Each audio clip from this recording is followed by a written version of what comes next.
انبیاء کرام علیہم السلام 1,24,000 کم و بیش ہوئے، لیکن دین اسلام میں نبی پاک علیہ السلام کی امت میں جو مقام حضرت ابراہیم کا ہے وہ بس انہی کا ہے۔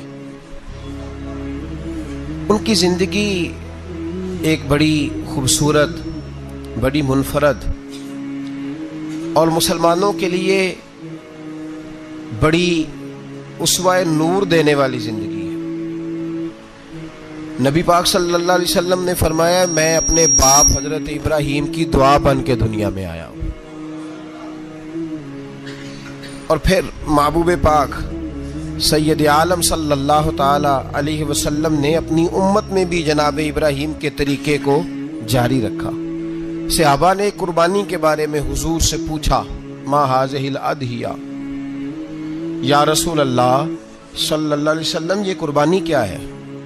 تو فرمایا، سنت ابیکم ابراہیم، یہ تمہارے باپ حضرت ابراہیم کا طریقہ ہے، یہ تمہارے باپ حضرت، حالانکہ قربانی نبی پاک صلی اللہ علیہ وسلم کا بھی طریقہ ہے، لیکن فرمایا تمہارے باپ حضرت ابراہیم، حضرت ابراہیم کے ذکر کو باقی رکھا۔ اللہم صلی علی محمد وعلی آل محمد کما صلیت علی ابراہیم وعلی آل ابراہیم، ان کے تذکرے کو باقی رکھا دین کے اندر۔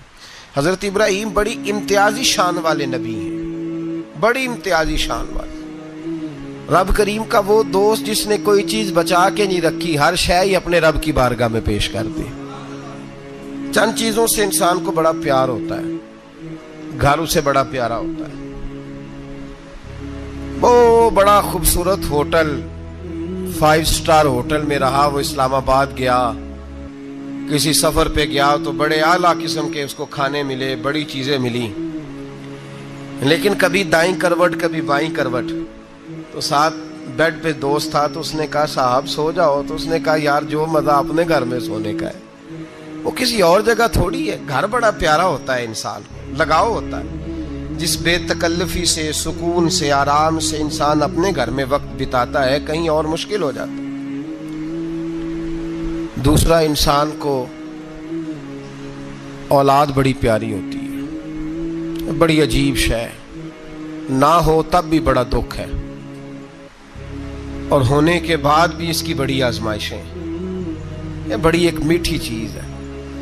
اولاد ایک بڑا عجیب سا میوہ ہے، پتہ نہیں یہ کس انجیکشن کا نام ہے کہ چھاتی پر چڑھ جائے تو اللہ سکون عطا فرما دیتا ہے، پتہ نہیں کس ٹھنڈی دولت کا نام رب کریم نے اولاد رکھا ہے، بڑی پیاری ہوتی ہے اولاد۔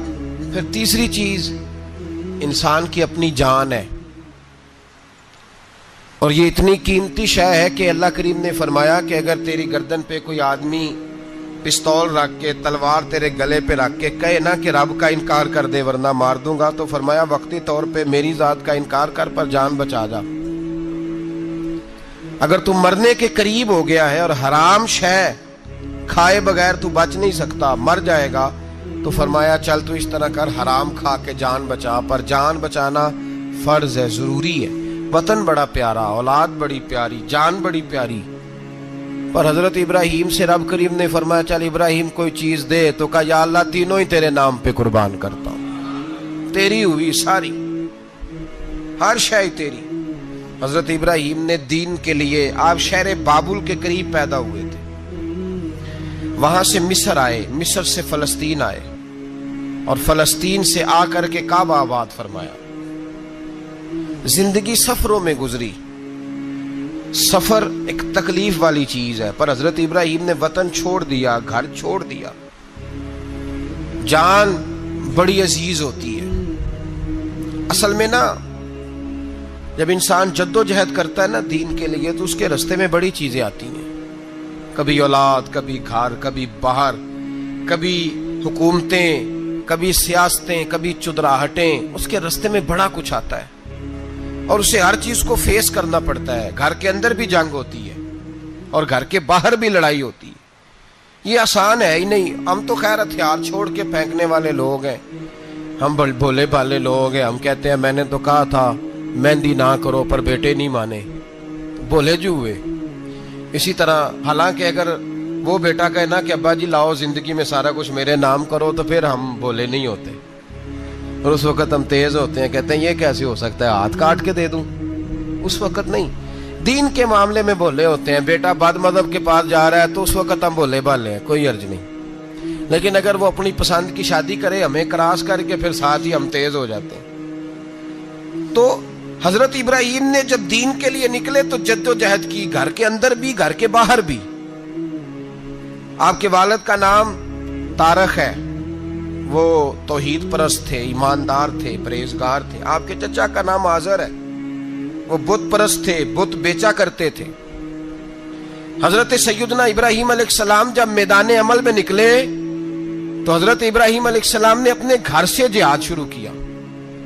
لڑنا پڑا گھر کے اصولوں سے. چچا نے جو رواج بنائے ہوئے تھے اس رواج سے ٹکرائے. فرمایا میں اپنے گھر کے اندر یہ بت پرستی نہیں ہونے دیں گا. چچا کو ایک دفعہ نہیں بار بار 100 دفعہ سمجھایا. آپ کا چچا بت بنا کے بیچا کرتا تھا. حضرت ابراہیم علیہ السلام تھوڑے بڑے ہوئے تو کہنے لگا کہ چلو میرے ساتھ, تم بھی بت بیچنے ہیں, ہمارا کاروبار ہے. حضرت ابراہیم ساتھ نکلے تو بت پکڑا ہے, گندے پانی کے اندر اس بت کو ڈبوتے ہیں. کہتے ہیں کسی نے خریدنا ہے تو خرید لو, نہ یہ نفع دے سکتا ہے نہ نقصان دے سکتا ہے.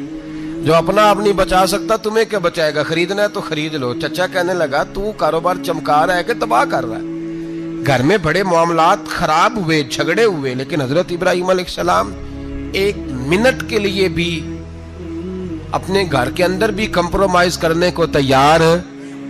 یہ تھوڑا مشکل میں نے پہلو چھیڑ دیا ہے, یہ تھوڑا مشکل پہلو چھیڑ دیا ہے. بڑا سمجھدار آدمی ہے پر بیوی سے پردہ نہیں کرا سکتا. سیانا ہے, پنچایت کا بندہ ہے, جو اس سے آپ کہیں گے وہ بات یہ سنائے گا, لیکن کہتا ہے نہیں جی میں نے کوشش کر لی ہے. کس قسم کی کوشش ہے صاحب, یہ کیسے ہو گیا؟ حضرت ابراہیم علیہ السلام نے گھر کے اندر سے فرمایا نہیں کرنے دوں گا. گھر کے اندر بھی ٹکرائے.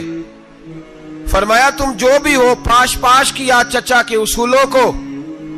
اور باہر جب نکلے تو صرف علاقے کے چیئرمین سے نہیں ٹکرائے, ایم پی ایم این اے وزیر مشیر سے نہیں ٹکرائے.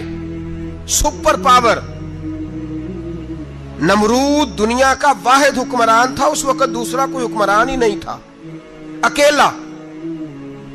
اکیلے حکمران سے جا کر ٹکرائے.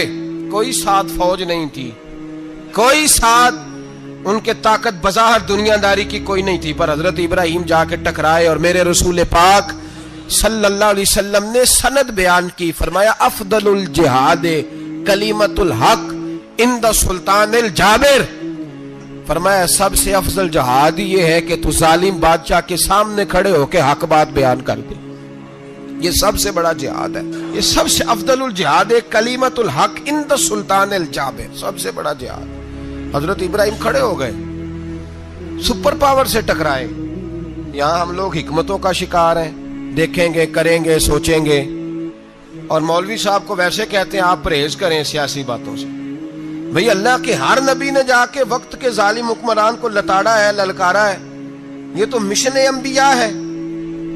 حضرت سیدنا ابراہیم علیہ السلام نے اس کو جا کے کہا کہ تو جھوٹ بولتا ہے, تو جھوٹا ہے, تو خدائی کا دعویٰ کرتا ہے, تو بہت بڑا ظالم ہے. اور قرآن مجید نے اس ساری بات کو بیان فرمایا.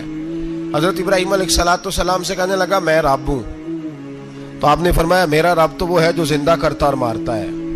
تو پھر آپ حق بات بیان کریں گے تو اللہ مارے گا کہ بندہ مارے گا؟ کچھ بھی نہیں ہوتا, کیونکہ زندگی موت کس کے ہاتھ میں ہے؟ اللہ کے ہاتھ میں. زندگی موت اللہ, کچھ بھی نہیں ہوتا. انسان صحیح سمت کا تعین کرے اور صحیح چلے. حضرت علی شیر خدا سے کسی نے کہا تھا کہ آپ کے بڑی دشمنی ہے, کوئی محافظ رکھ لیں. آپ فرمانے لگے موت خود بہت بڑی محافظ ہے, وقت سے پہلے آتی ہی نہیں. بڑی محافظ ہے, وقت سے پہلے. علامہ نورانی رحمت اللہ تعالی علیہ کراچی جیسے شہر میں رہا کرتے تھے, جہاں گام گام پہ خطرہ تھا. لوگوں نے کہا حضرت اتنے بڑے لیڈر ہو, آپ کی جماعت کی 62 سیٹیں ہوئی قومی اسمبلی میں, ایک ایسا وقت بھی آیا تو کوئی ایک آدمی بندوق والا. آپ فرمانے لگے مجھے ضرورت ہی نہیں, اس لیے کہ جس خدا رسول کے لیے میں نکلا ہوں وہ خود ہی حفاظت کرنے والے ہیں, ضرورت نہیں ان چیزوں. تو بھائی حضرت ابراہیم ٹکرائے, اور آپ کا انداز کیا ہے؟ جا کے کہا کہ تو نہیں, خدا وہ ہے جو زندہ کرتا. اور اس نے ایک بیوقوفوں جیسی دلیل دی. ایک آدمی کو